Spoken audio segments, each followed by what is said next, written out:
This week, I want to talk about taxes, federal taxes, state taxes, employee taxes, sales tax. These are all things that come into play for us if you're running your own detective agency, even if you're running your own process server business, and all businesses. But for us in particular, let's talk about taxes a little bit more in depth than I've talked about them before.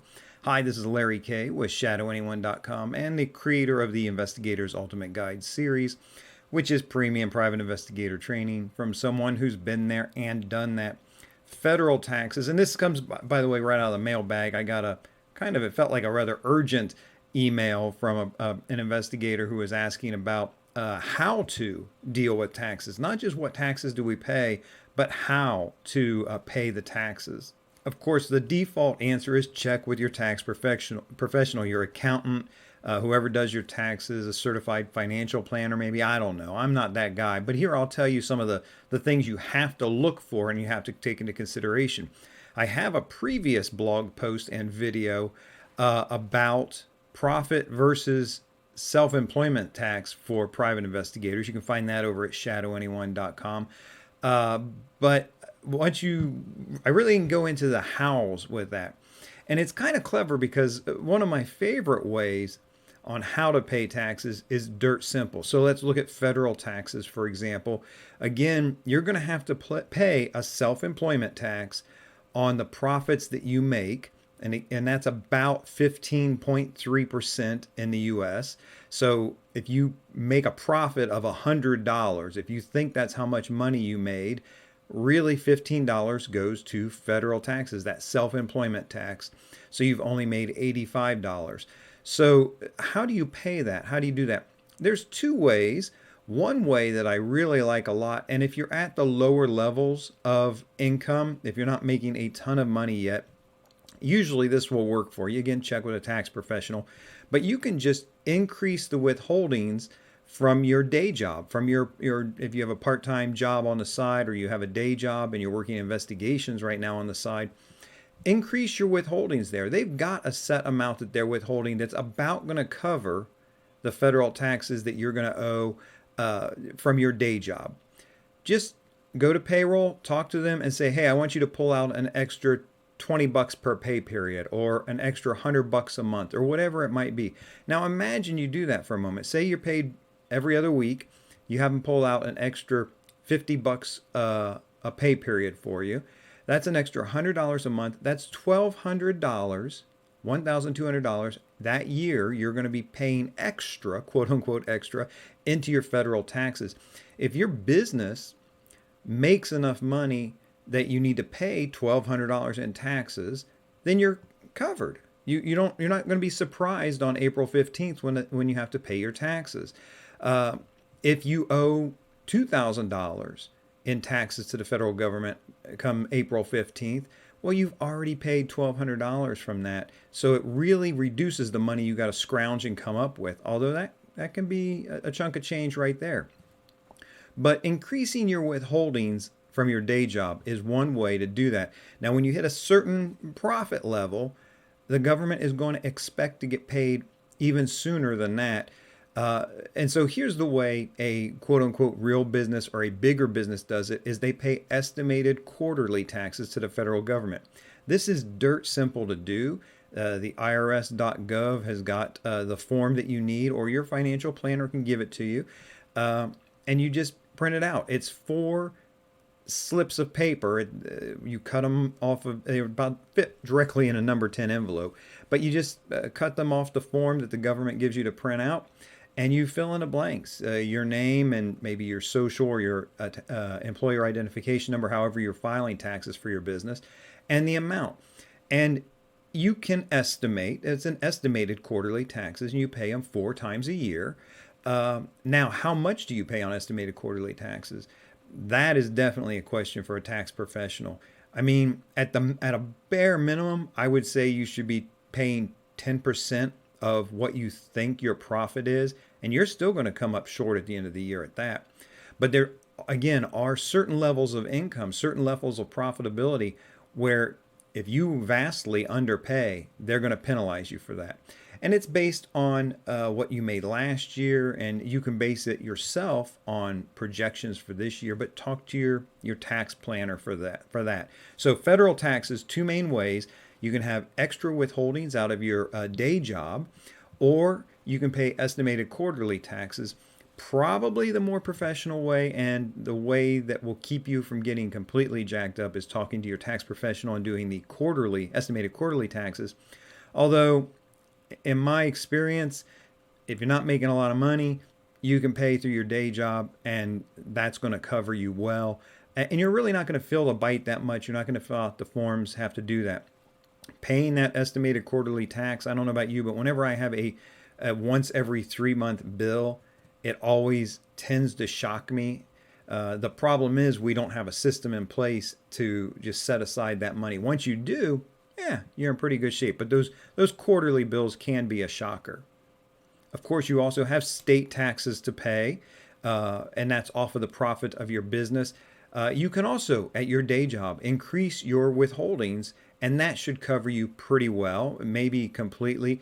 And I don't think there's a real downside to overpaying. The argument of overpaying during the course of the year is that's money you should have had in your pocket, and you could have had that in an interest-bearing account, or you could have done more things with it. You've lost the argument is you've lost the opportunity cost. What could you have done with that overpayment through the course of the year? But my experience, knowing human beings, is we tend to fritter it away. It tends to evaporate, and then we don't have it to pay our taxes, and we didn't really get any benefit out of it.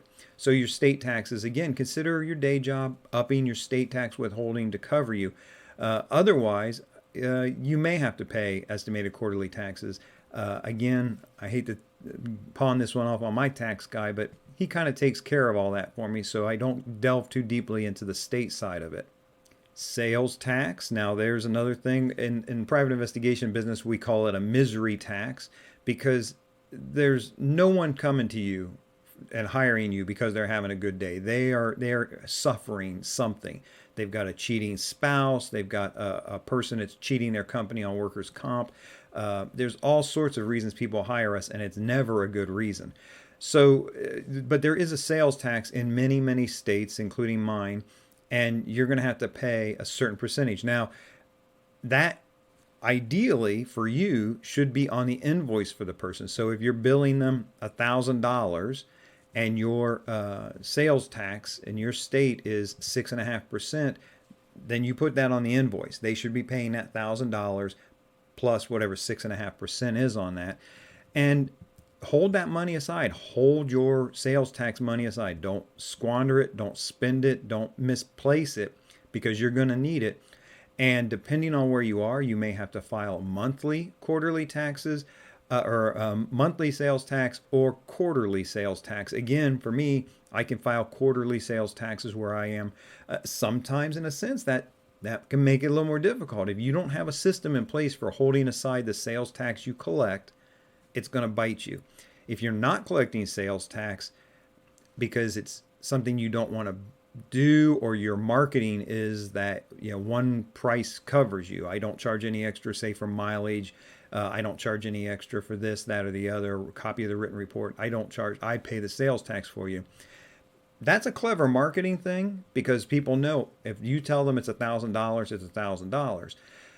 The downside to that is, again, you did not make $1,000. Whatever you think your profit was, you've got to deduct off, well, not just the profit, but the revenue. If you took in $1,000 in sales, you have to pay that 6.5% or whatever it is in your area in sales tax.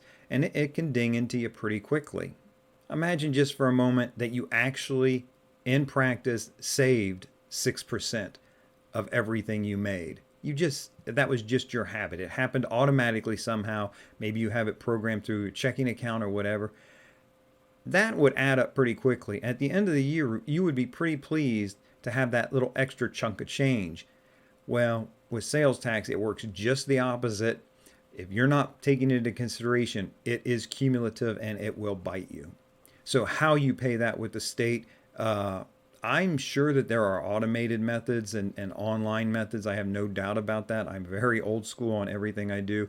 So there's a form that can be filled out. and mailed in with a check. And that's the way I've always done it. Lastly, let me talk about if you have employees working for you. There's two ways to do this. One is technically not an employee. It's having a contract worker for you. So if you are hiring somebody to do your website, that may be contract work. They're not an employee that works for you. You've hired them to build your website or to design a flyer for you or a logo for your business, which you do not need for a long, long time. Don't spend money on a logo initially. Get clients first. But when you're outsourcing certain things, then you can pay them and you can file with the IRS a 1099 form. And you can say, look, I paid $600 for this service for logo design. Don't pay $600 for a logo, but whatever it might be. You've contracted, you've outsourced that. Maybe you've hired a subcontractor to work for you to cover a surveillance, and they don't fall under the guise of employee, under that definition. And there are specific definitions that the government has that tell you if that's an employee or not. But if you've just said, I've got this case, here's the information, handle it as the professional you are, and I will pay you $1,000 to cover this surveillance, and I will 1099 you on that. That's probably going to be a perfectly acceptable thing both for them and for you. Again, check with your tax guy.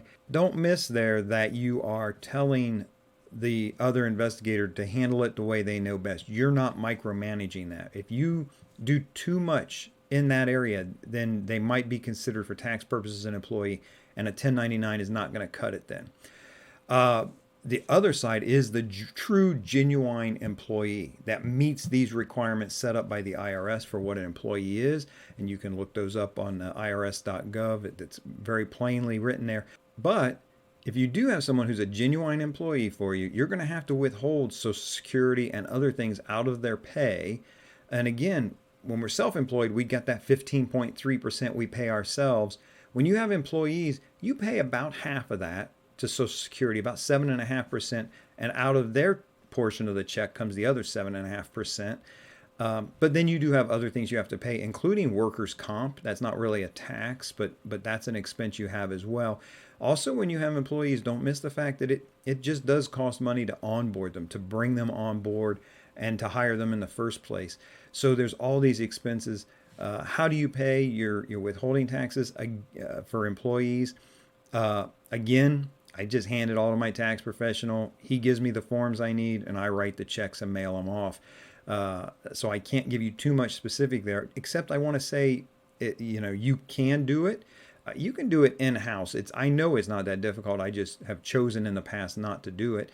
And now I work completely with contractors for everything I do. I make sure that I design the things that I do so I don't have to bring on an employee.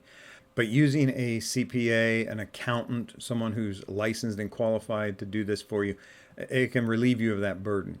The only other thing I want to add, and this is for me and for you, but it's not tax related, and I only want to mention it because it's so new that you can watch a lot of my videos, read a lot of my blog posts, and not pick up on this, but I want to make sure that it's out there. The Investigator's Ultimate Guide to Process Serving, which was previously a DVD-only course. It's a video course. It's great. I finally got that into a streaming format over at shadowanyone.com/PS. You can learn all about that process serving course.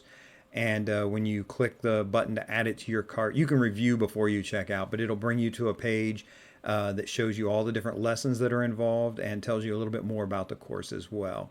In the meantime, this is Larry K with shadowanyone.com. Remember, do the right thing, even if it's the hard thing.